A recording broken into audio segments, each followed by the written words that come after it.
Hi, today I'm friend of me ZTE Blade V40s and I'll show you how to turn on and turn off silent mode on this device. So first, let's open the settings application and then tap to sound section. Here we can see ring, vibration or silent mode. So just to activate silent mode, we should just watch ring to the silent. And that's it. If you want to also auto mute media in silent mode, you should use this switcher here. And just to turn off the silent mode, we should switch silent to the ring. Also, we have one more way how we can do that. Just first press up or down volume button, then click here twice on this bell icon. Now it's just switched to the cross bell, and we can see that our calls and notifications, they will be muted, so this means that the silent mode is activated.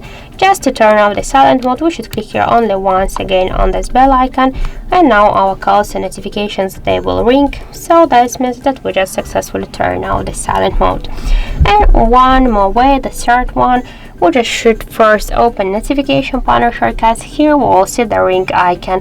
Click here twice on this icon and we can see that the silent mode is activated successfully. To turn it off, we should click here on the silent mode silent mode or ring icon once again, and that's it.